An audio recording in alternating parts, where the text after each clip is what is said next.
Well, good afternoon, everyone, and welcome. Welcome to the launch of our 2025 Future Skills Report, and it's really good to see so many of you join us online today. My name's Claire Tunley. I'm the Chief Exec at the Financial Services Skills Commission. If you're not familiar with the Financial Services Skills Commission, we are a member body and we work with firms in financial services to close skills gaps. We represent firms of all sizes from across the sector and with operations in all parts of the United Kingdom. I'm pleased to say this week we've welcomed our 45th member.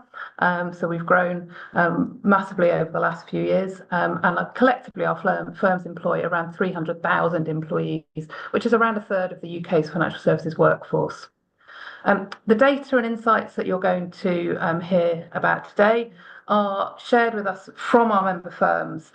We also look at data from the wider industry, but also government data as well. But the data from member firms gives us a really robust, up-to-date set of information on the reality of skills challenges and skills gaps in the sector and how they're fluctuating, how they're growing and how they're closing.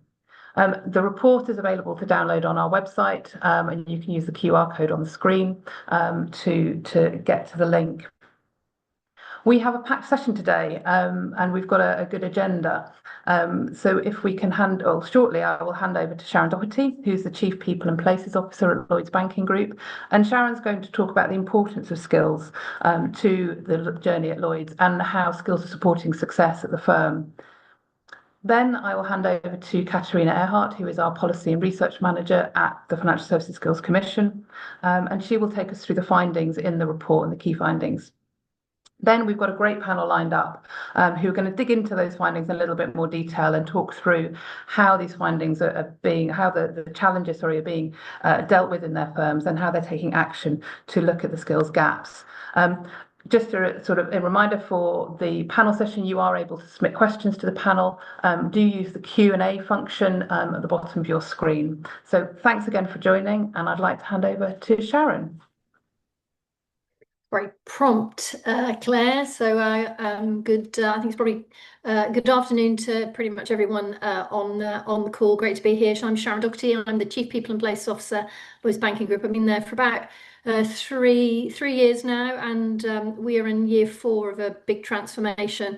And probably like most of us on this call, skills and new ways of working have been at the heart of that. And I always remember in the 90s, people talked about the war for talent, and I'm never sure we really completely got into that, but it really does start to feel now in 2025 that there is a war for skills, and particularly sort of those people that have at the top end of the skills that we all hold dear. So I've got 3 things I'd love to talk to you about in the 9 minutes or so that I've got. One is I had a chat with a friend, an AI friend, and asked them a few questions. I'll share the answers. Second, a moment or two on some of the things we're doing at Lloyds that just might be helpful, some lessons learned, and then I'll finish with a quick chat about the FSSC and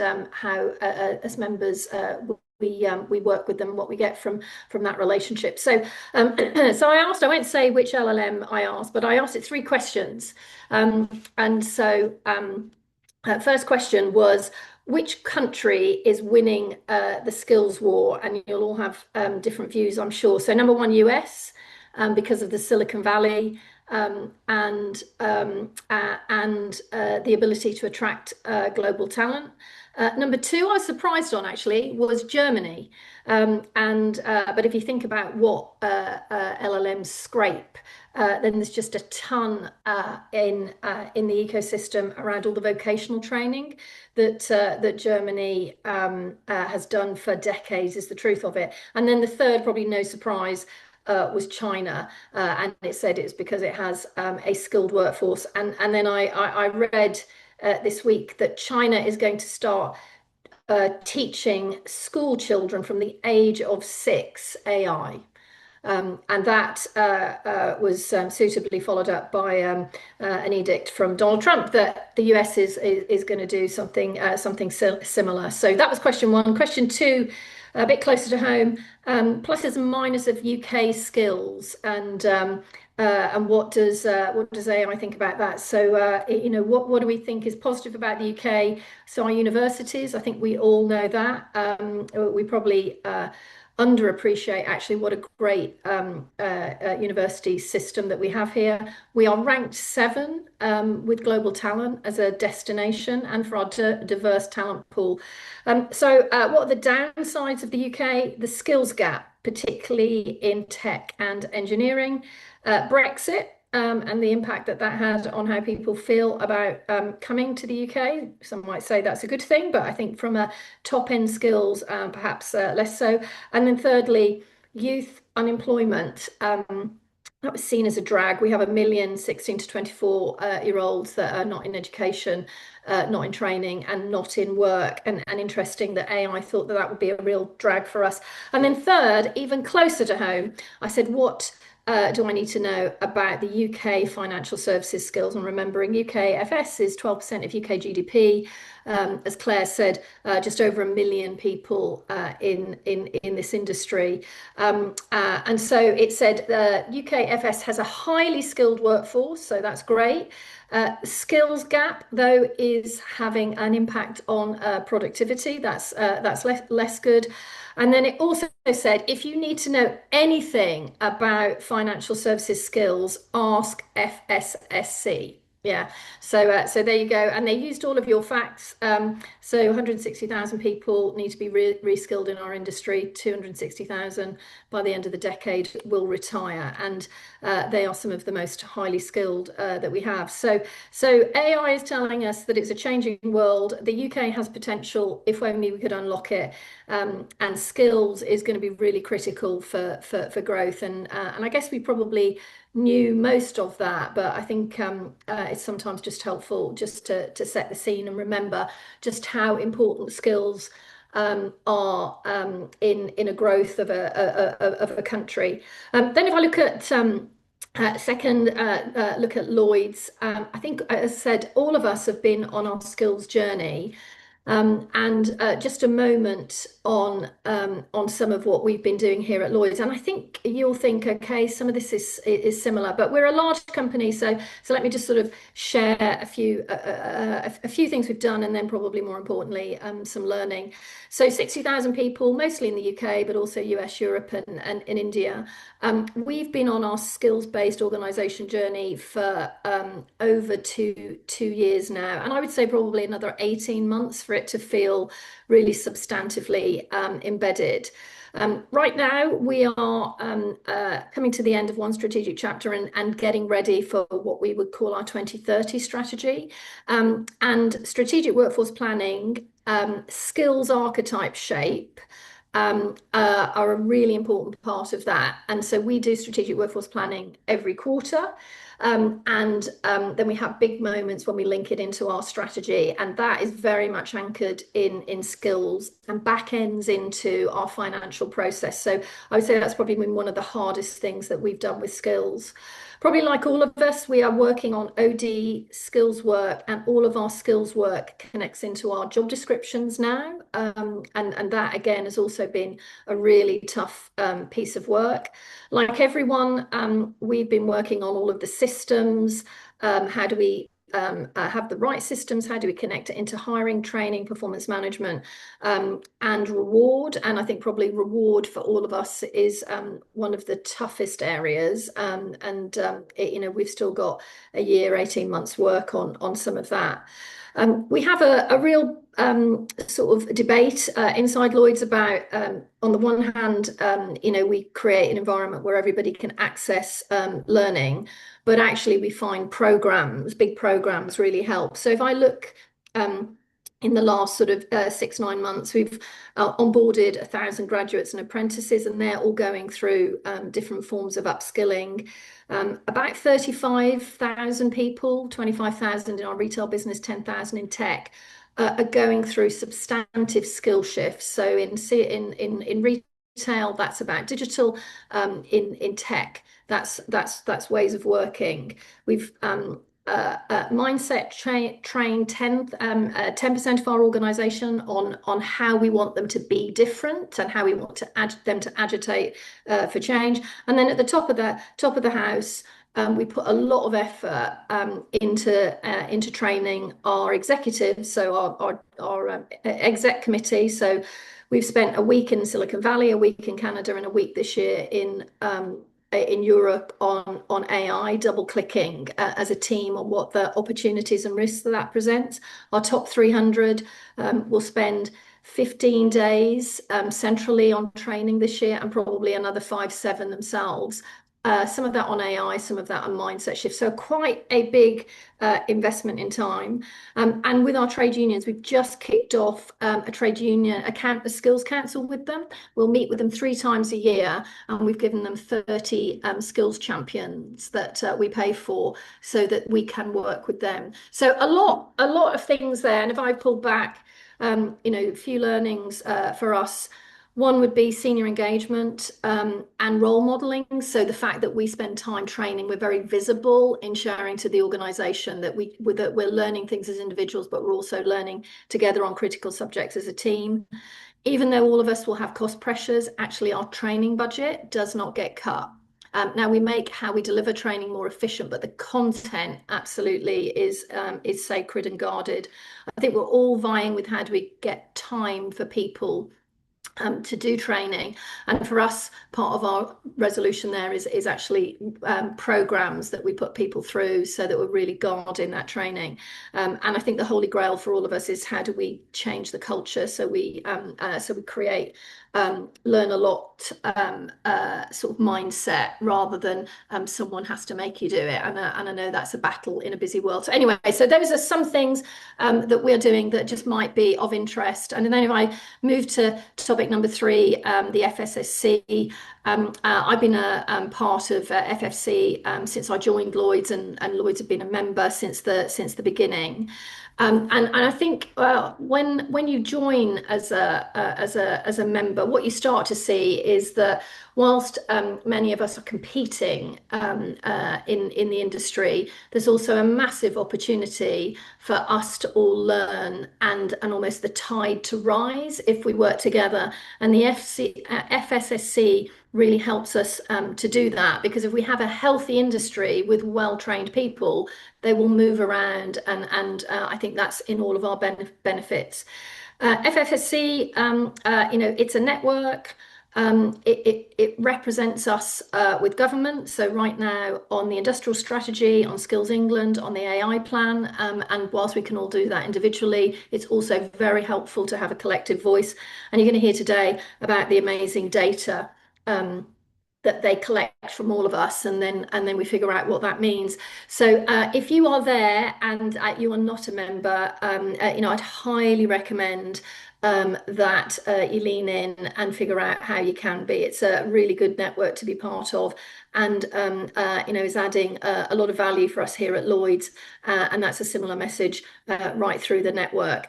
So I think I'm handing over to Katerina now, but hopefully some food for thought there, and always happy for people to ask questions or to reach out.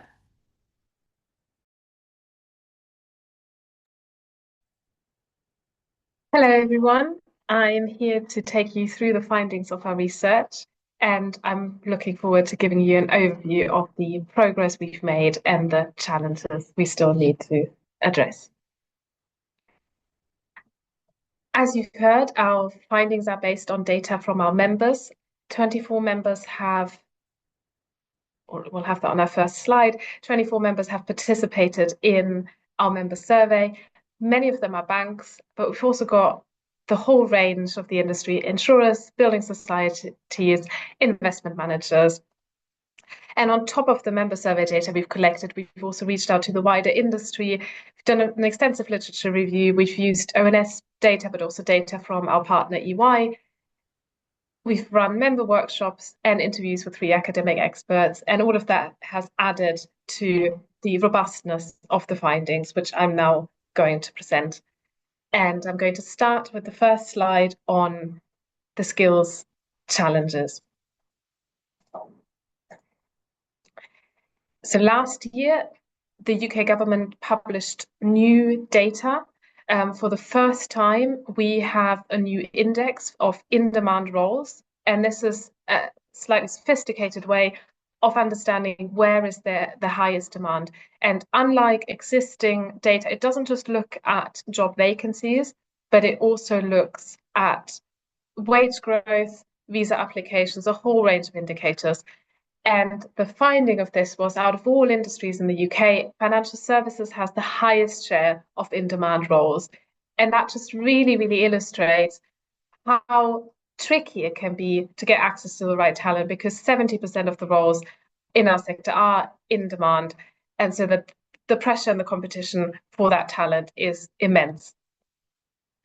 Now, the question is, to what extent is leadership in our member firms aware of this challenge? And as part of the commission, where we've worked together on this for 4 years, we know this is really, really high on the agenda. And when we ask members how often boards discuss skills, we have found that the share of members where skills are being discussed quarterly has gone down a little bit, and the share of members where skills are being discussed only once a year has gone up. But we've heard that this is to do with having embedded this whole topic. So it's been delegated, embedded, it's part of day-to-day business, so that need to discuss it in a more crisis-like way every quarter is not always there, and that is a good thing. But there's much more we need to continue to do.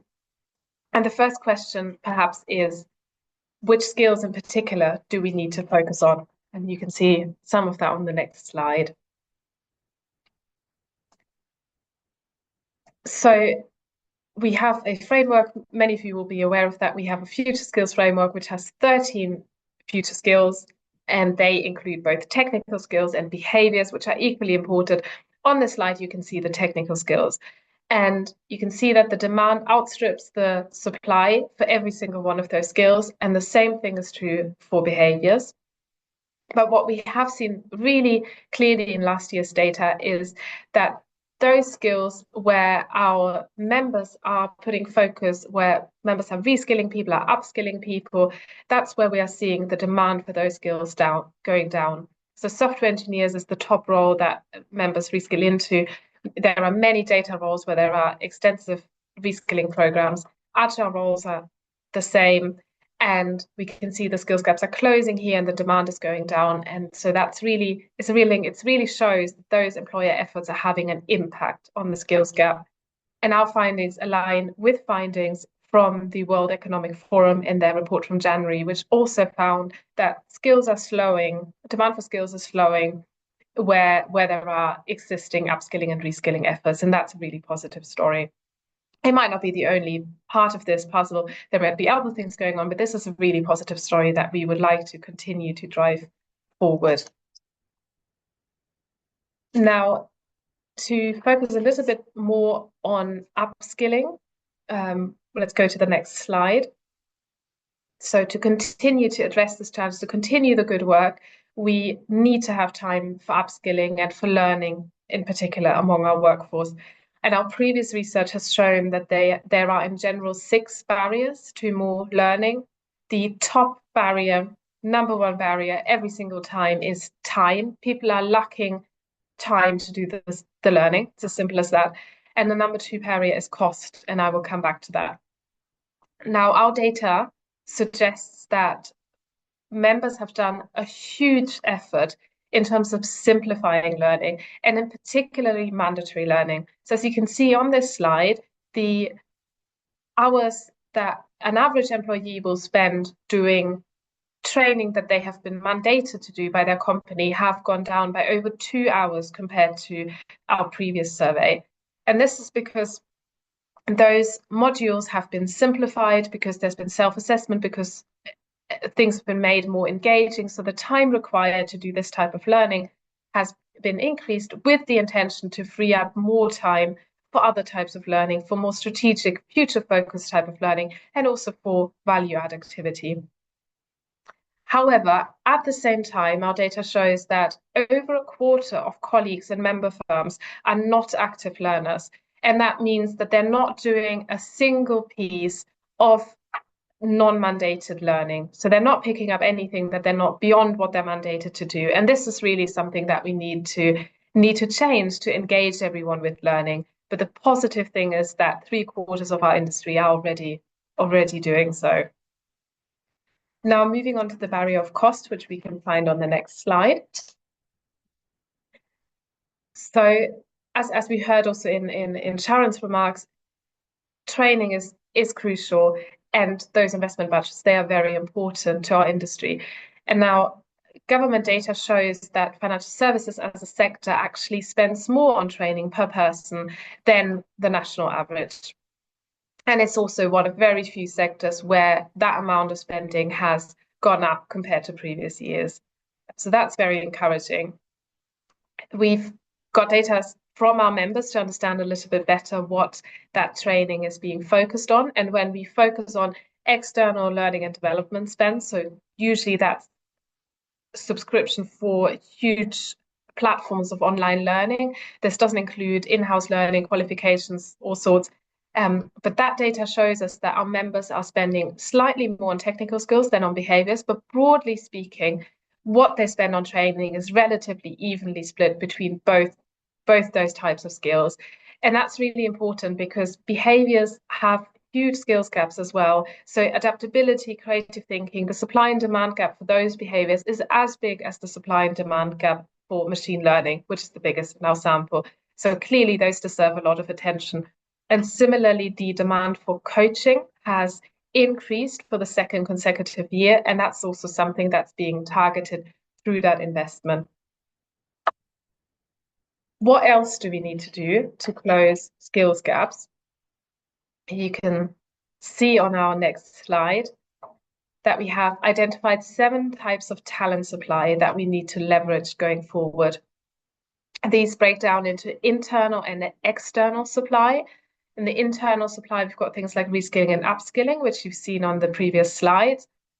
On the external supply side, we've got early careers employees like apprentices and graduates, but we've also got external hires and international talent.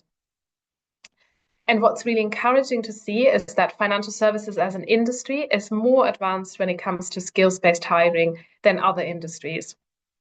And what this means is that we have moved forward to adopt a new way of hiring, where we're moving away from traditional markers of such as qualifications, degrees, and experience towards assessing skills, so that assessment can be made broadly on the skills in a way that allows us to tap into the widest possible pool of talent and make really good hiring decisions. Our data also suggests that more than half of vacancies in our member firms are being filled internally. And this is really great from a retention perspective, because we do know that it really matters to employees to have opportunities to improve their skills, to advance their careers, and where they can do that in the firm they're in, that really offers a win-to-win situation for both the business and the employee. To sum up on the next slide, we can say that we really have made positive progress, but we do need to keep the momentum. We can't stand still. Our report contains 3 case studies, and they illustrate this progress we've made. So where we talk about reskilling to get people into those technical skills, and sometimes even from completely different roles like branch environments, you can find a case study in our report. You can find another case study on how internal mobility has increased and how talent marketplaces can help with that. And we've got a case study on mandatory learning that explains a little bit more in detail how the time burden associated with this type of learning can be reduced. And I really urge you to take a look at the report and take a look at those case studies. Now, going forward, we need to continue the good work. We need to make sure that skills are and remain central to business strategy for everyone, from leadership down to everyone who's working on anything relevant to it, building their own skills, but also moving the organization forward. We need to continue to foster clarity on skills needs. We really appreciate the data members share with us that allows us to build that picture for the industry. We need to continue to create and build the skills we need, and that includes removing obstacles to learning, such as the lack of time or the lack of money. And we need to collaborate. We need to work together. We need to learn from each other to continue the progress we've made. If you have any questions, please feel free to put them into the Q&A, and I am looking forward to hearing from you.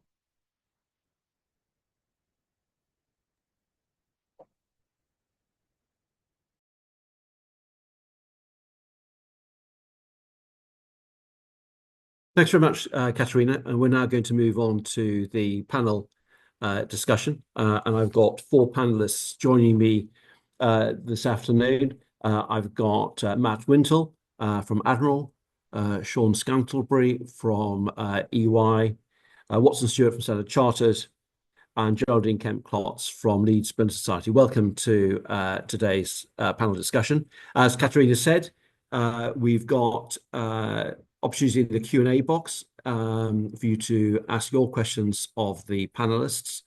But let me set the ball rolling by asking a couple of questions now to the team. So one of the first things I want to explore is around the skills-based approach. And the report shows that more and more firms are embedding a skills-based approach to address talent challenges. And I wonder what this looks like in practice. And Watson, perhaps I might start off with you. Sure. Thanks very much, Mark. Good to be with everyone today. And I think what does a skills-based approach look like in practice is almost like asking how long is a piece of string. And I think maybe there's 3 things I thought I would share with the group who are on the call today. The first thing I think I would share is a skills-based approach looks in practice like solving real business challenges for your organization. It might sound very obvious. However, I think sometimes it can be very easy for us to think that there's a silver bullet answer or a single solution to a skills-based approach. And my view is I just don't believe that to be true. And, our experience in Standard Chartered has been that the number one thing that makes a difference in taking a skills-based approach is to anchor it behind some very specific, very precise, and very explicit business problems to solve. As an example of that for us, we started our skills-based journey looking at data from our workforce plan. We knew that it meant that there was a large number of roles that would go away and a large number of roles that we would need to hire. And when we did the math, we couldn't afford it and it wouldn't work based on the demographic of our workforce. So we had to do something different. And that business case for change led to the creation of our talent marketplace that we have now had running for a number of years, nearly 5 years in total. And cumulatively, that talent marketplace has added about an extra $9 million of untapped capacity into our organization over time. So getting really, really clear on the business imperative, that's the most important thing. I think the second thing for us in practice is making sure that your skills-based strategy is balanced between the different consumers of that strategy. Again, I think a skills-based approach can sometimes be very focused on the colleague user case, or what does it give the colleague? Internal mobility opportunities, career pathways, visibility of opportunities that are available to them, skill development propositions. All of that's very important. And it's very important to make sure that the work to be done around skills is balanced beyond what the colleague needs. Some business leaders might have very specific needs that we need to cater to. Maybe your organization is in a period of transformation. So how might skills support the delivery of transformation initiatives? So keeping that balance right, I think, is also very important.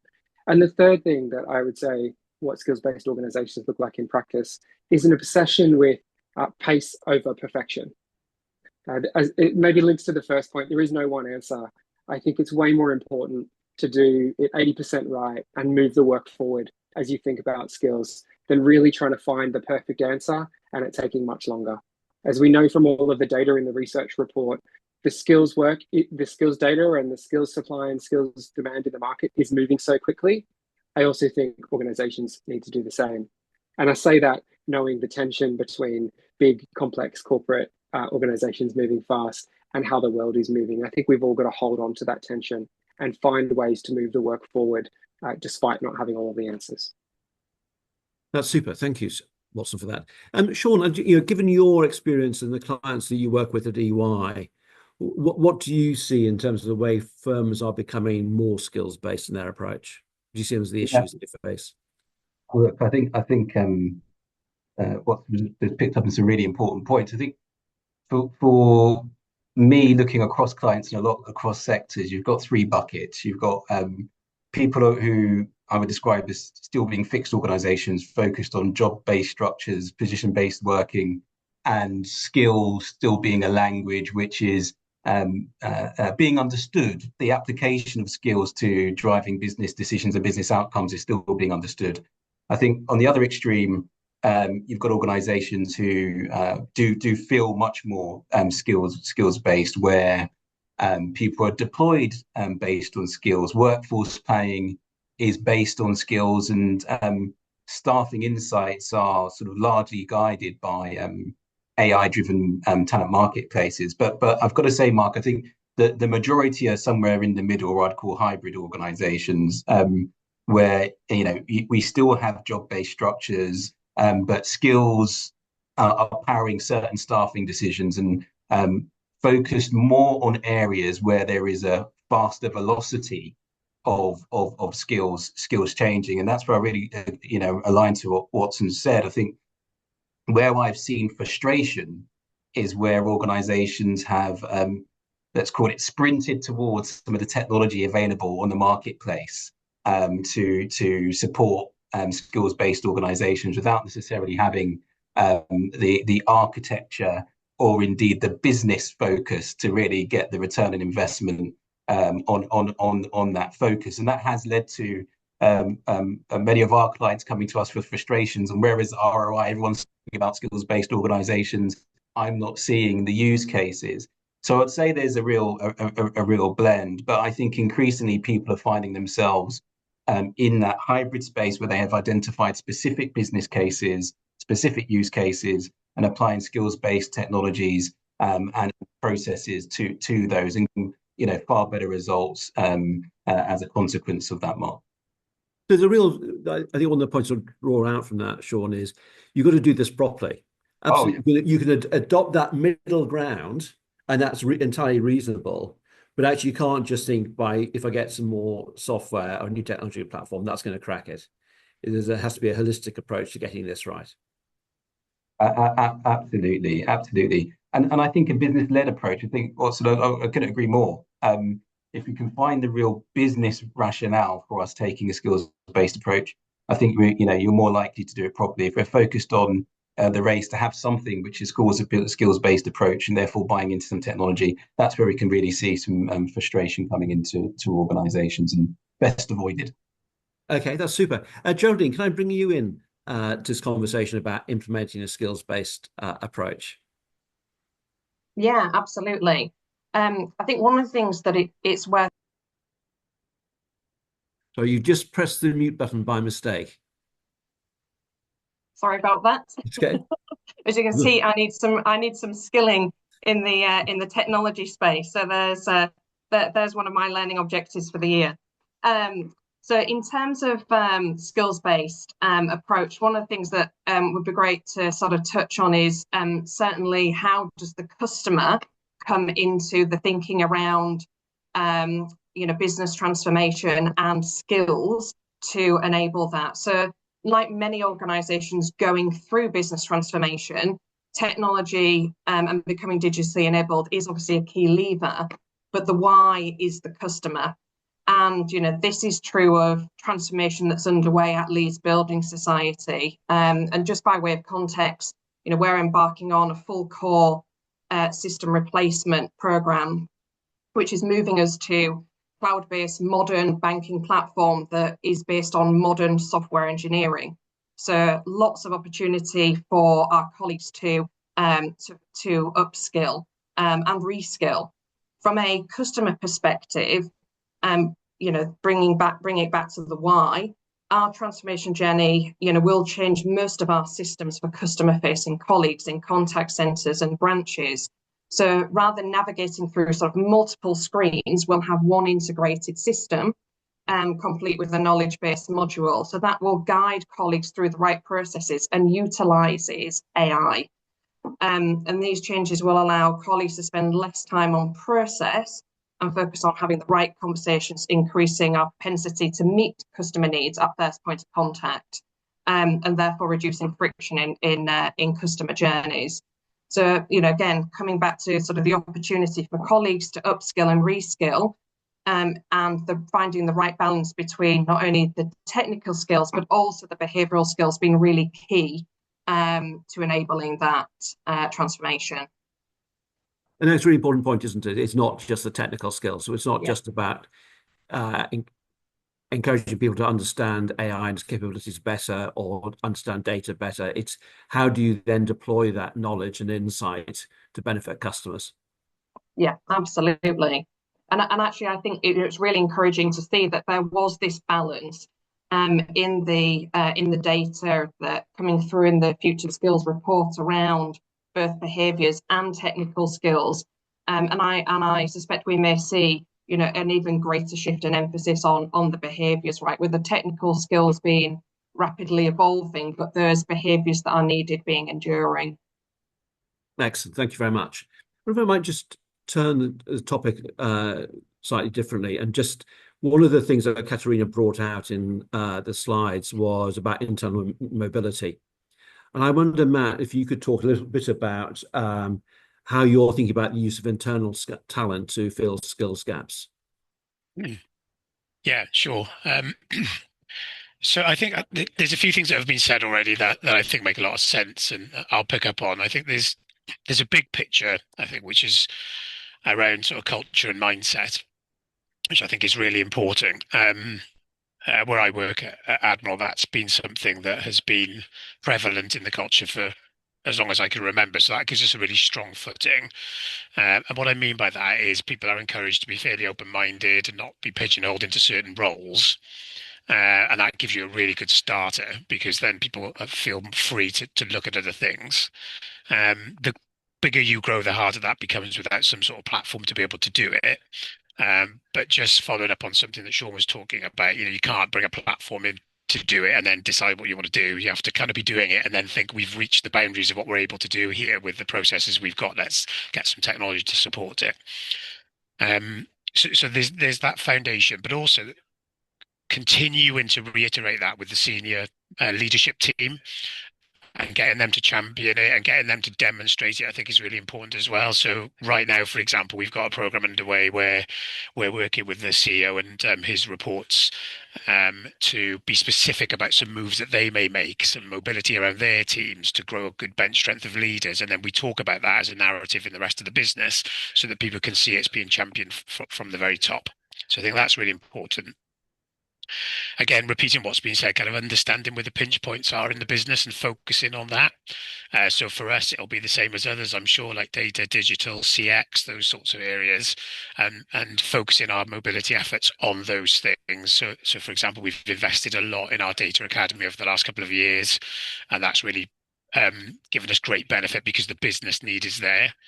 And then I think there are some things that are kind of intersection of this kind of behavioural and technical piece, which are quite nice to look at, which is things like product ownership and project management and things like that, where you can encourage people who are perhaps in kind of lower levels of the business, but have some capability and some propensity to go for these roles that aren't necessarily a kind of 6-month injection of how to be an engineer, which is really difficult to do, but are more aligned to some of these kind of hybrid roles that are emerging in the change and agile world. So a real mix of a lot of different things. Okay, thank you. And I wonder, Watson, is Standard Chartered being very public about its emphasis on internal mobility and the build rather than buy phase that you've been through? How does that work its way through the business? Yeah, we definitely have, and I think the key word is intentional. And maybe back to my earlier point, what has been very important to us is that an internal first approach is not internal first for the sake of it. It's internal first for a precise reason on job families or jobs where we know we have a level of supply of the skills and talent internally that we might want to hire. Or at worst, helping the business to try to find the internal supply from within the organization before they go externally. So you'll see some data in the case study that is published in the report today. But we went through a process with the organization of defining what are the job families that are critical and what are the job families that are non-critical over the course of time. And then from that point, defined an internal first hiring strategy that gives the business empowerment for certain job families to go to the market externally, where we feel that that's okay, without having to go through lots of laborious approval processes or, HR admin or HR policing, which really is not the role of HR, in the world today. But at the same time, the quid pro quo was, for certain job families, the ask is go internal first. Because we know, and here's the data and here's the evidence that suggests there is a level of supply of that skill set in the organization. So it was a little bit give and take with the business. But that emphasis around internal first not only helped the business feel like they were empowered to make the right workforce management choices, whether that was buy, where we know there's a skills gap, or build, where we know there's internal talent, but also leads to, colleague and career outcomes for the colleague, because we've been able to use that narrative as part of our career and learning proposition and further reinforce the point that we're committed to upskilling and reskilling our workforce, not only for the skills we have today, but also more broadly to improve our workforce's employability in the world. I think the IBM CEO, I think Gina Romney said this quote a long, long time ago: you can't guarantee employment, but you can guarantee employability. This is something that we hold very true to our whole approach to skills. I think that we have a responsibility, particularly in the financial services industry, given the proportion of GDP that we generate in the UK, to help society have a level of proficiency in the skills that we know are going to be needed in the future. Whether they can be deployed in our organizations right now or somewhere else in the future, I think that's a secondary need. I definitely think there's a real societal opportunity here with this focus on skills in closing the gap between education and employability, and also the important role we play as financial services organizations in the sector.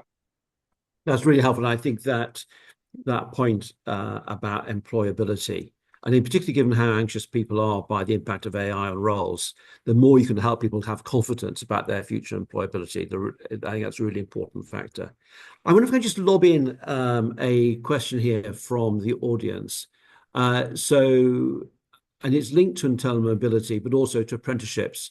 And this is from Alistair Hurren, who was asking how apprenticeships can be used to support internal mobility and skills transition. And I don't know if one of the panel members wants to pick that up.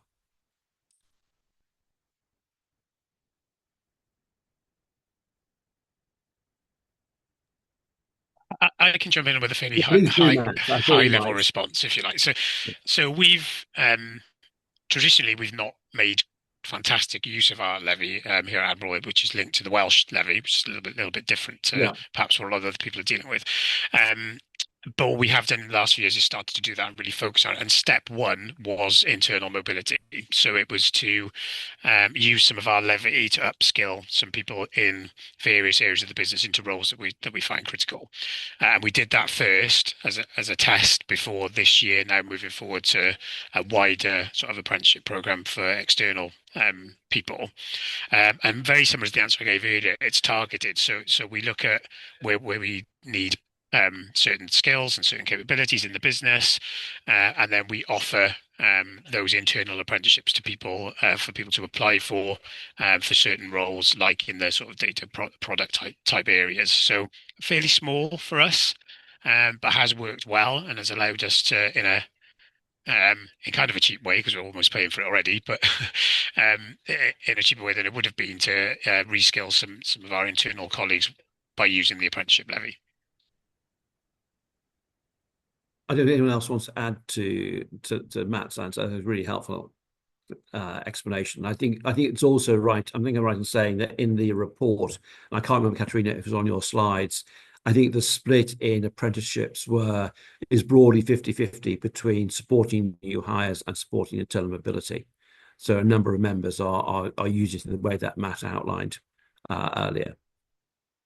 I just want to move on to a different topic about continuous learning, because I think this comes out in some of the earlier answers to questions about how do we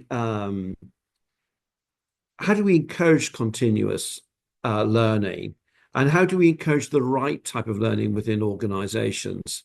And I think a little bit about this, thinking about reducing mandatory learning as well, amount of time spent on mandatory learning. Perhaps Geraldine, I might come to you first on this. Yeah, absolutely. And there is a case study within the Future Skills Report, as we've referenced, which sort of highlights the approach that we took. So I'll just touch on a couple of the key points.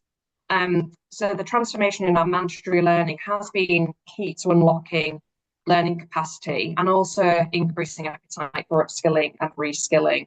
So this has led to significant reduction in hours spent completing mandatory training, whilst also increasing the impact of learning, and importantly being a positive catalyst for voluntary learning, with our total learning hours increasing.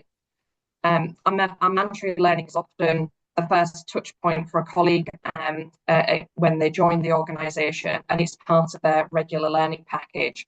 And therefore, if it's not delivered well, it can cast a negative shadow and become a barrier to a healthy learning culture.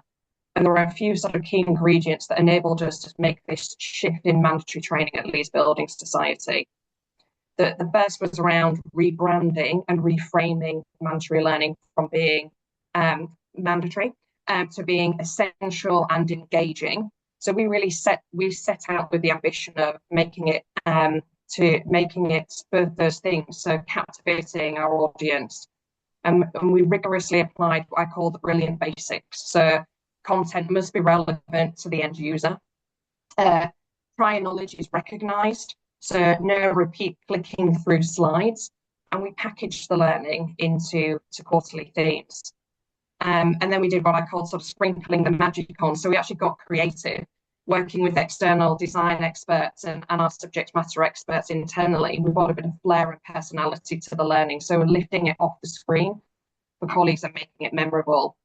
And then the final piece is we upskilled ourselves. So bringing those skills in-house, which provided learning opportunities and stretch for our own colleagues within the learning function, but also giving the society, obviously, that flexibility and agility for our learning going forward. So, the outcome has been super positive. Mandatory learning hours have dropped from 15.2 to 5.8. But the key proof point for me has been that voluntary learning hours have had this corresponding uplift, and we've effectively captivated our audience to create this learning curiosity across the organisation. That's really helpful. Sean, so what do you see in terms of your clients around that, moving that continuous learning culture? Yeah, I think it's an aspiration of all at the moment. Yeah, is to drive a learning culture. I've not come across many who don't want that in their organisation, but I think interesting. Another thing that I've picked up from the fellow panelists today is the importance of why. Yeah, why, both from a business and from a colleague perspective. We did some research last year when we looked at people's perspectives when it comes to total reward priorities. And in the top 5 for employees, there are things such as health and well-being, bonus and incentives, flexible working. And that was pretty consistent with employers in terms of things that employers were focused on.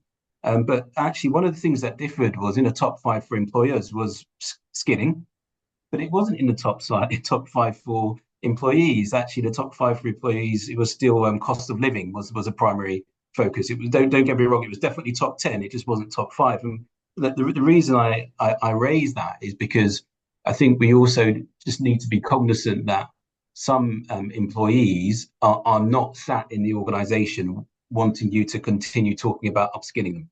Yeah.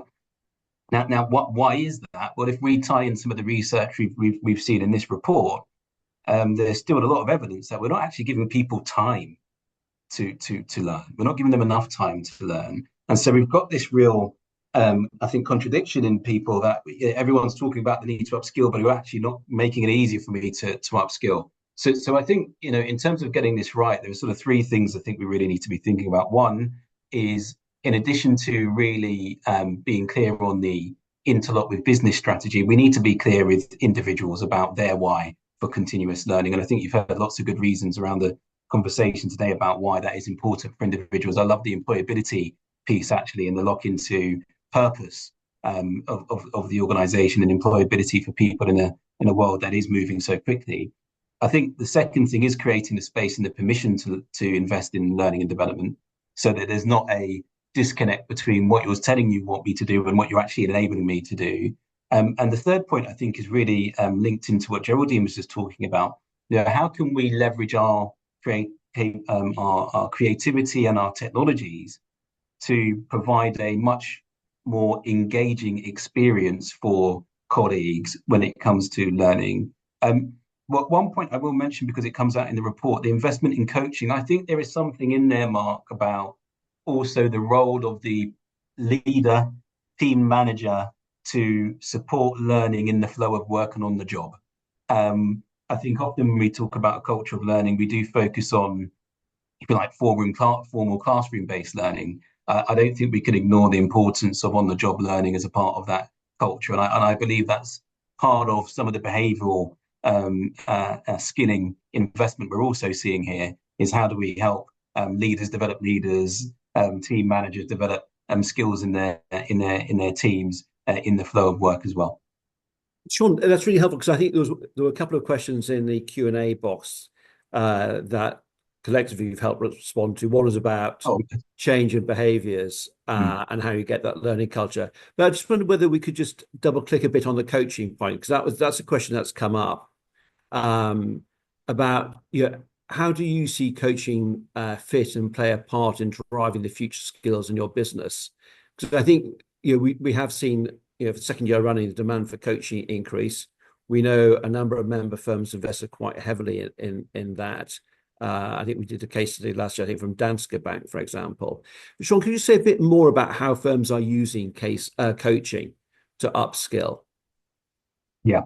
So look, I think organizations are thinking more formally about how they enable access to coaching. I think that's a key thing.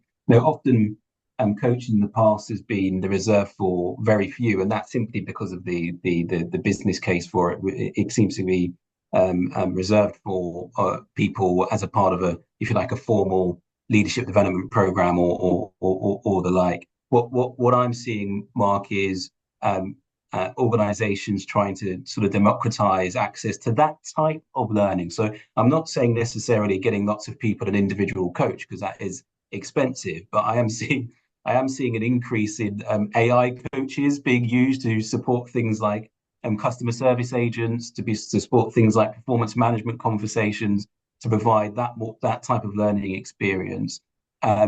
And where organizations are investing in, if you like, the more in-person traditional coaching, I think it isn't really a surprise, because when we think about the brittle, anxious, non-linear and incomprehensible world that we're in at the moment, there's a lot coming at leaders all at the same time. And I think that is driving demand for something which is builds resilience and also helps people figure out how they can navigate some of the change challenges coming their way. And that's also driving the demand for coaching as well. So look, in answer to your question, I think we're seeing organizations trying to find ways of democratizing access to that type of learning, but also seeing increased demand alongside leadership development programs, simply to support leaders to navigate increasingly complex times. That's super. Thank you very much. Can I offer a perspective on that too? Because I think, I'm not sure I holistically agree with the idea that some of the data in the report, right? This is the point, to stimulate the discussion, in the sense that I think coaching is one side of the coin. Sean, I think you're spot on in articulating maybe the growth in coaching is the hypothesis might be there's more technology available now to democratize access, and therefore the utility of coaching as a learning tool is growing. That for sure is important. Some of the data that we hear from our colleagues is that more than 80% of them, when they respond to our engagement survey, when we say what do you want to grow and develop your career, and learn new skills, they say practical on-the-job experiences. Mm. So I think it's very important that we balance the maybe the product that we offer to support with the practical on-the-job experiences, whether it be project-based working or short-term assignments, or we call them gigs in my context through our talent marketplace, so that not only can colleagues develop maybe the human skill that they're working through in a coaching context, but can really apply that in practice. Because it's the in-practice performance outcome that is attractive to the business leader. Going right back to that story of why do we do this? To solve a business challenge. Getting the right people with the right skills into the right place at the right time is ultimately to get the work done, to be in service of our clients or whoever it may be. I think that's the central challenge of everything to do with skills. So I just wanted to round that coaching bit off, if that's okay, Mark, with the other side of the coin around deploying those skills to places that matter to get the work done. Because I think ultimately that's what senior leaders are looking for in our organizations. Absolutely. If I think back to my early career, I went on into personal skills courses when I worked for a big four firm to learn how to coach, but that was because that skill was needed for me to help people in my team develop their skills and deliver that product. So yeah, it's that symbiotic relationship, isn't it, between the content and the material and the outcome. I want to just ask a quick question, perhaps of Matt and Geraldine. There's a question come up about sort of mid-career recruitment and how you get the skills needed at that level. If you've identified someone who's transferring into the sector, how do you make sure they're equipped to succeed? If they come from either a different business or outside of the financial services sector. Geraldine, do you want to just tackle that first? Yeah, absolutely. And I think actually at a sort of local, regional level, because the talent skill pools aren't as expansive as, say, London, for instance, you do see a lot more, I think, mobility across industry and sector. And an openness and an appetite, right, to explore that. So, for example, we have mobility with colleagues joining from FMCG, for example, and there are some real benefits to that in terms of greater diversity of thought, experience, and skills. But in terms of then rounding those skills for applicability in an FS context, there are a number of things that we look at to ensure that we're setting those colleagues up for success as part of their onboarding program. And some of that is around understanding the nature of the industry, the organisation. But we have also utilised, and go back to the point around apprenticeships, we've also used the apprenticeships to support reskilling of colleagues coming into industry at both an early careers and also mid-careers perspective as well. Fantastic. Matt, have you got 30 seconds you want to add on this? Yeah, I can do. I mean, I think the problem's ubiquitous to me, and maybe this doesn't help answer the question. It sort of negates the question, because for me, it's what do you need to be successful in the role? So whether you're early career, mid-career, late career, what are we asking you to do? And therefore, what do we need to do to help you to be able to do that? So for me, a mid-career might be a bit about how Admiral works and how the culture works. From the late career might be something else. So I think it's just an understanding of need and making sure that you're set up to deal with it. That's super. Thank you very much. Very, very concise answer. Look, the clock is marching on, and I'd just really like to take this opportunity to thank our panelists for the debate. Thank you for your questions. Thank Sharon and Katerina for their contribution at the start. And to remind you, our skills conference in conjunction with City UK, 22nd of May. Please do register. It will be an excellent day, and look forward to seeing all of you then. So thanks very much.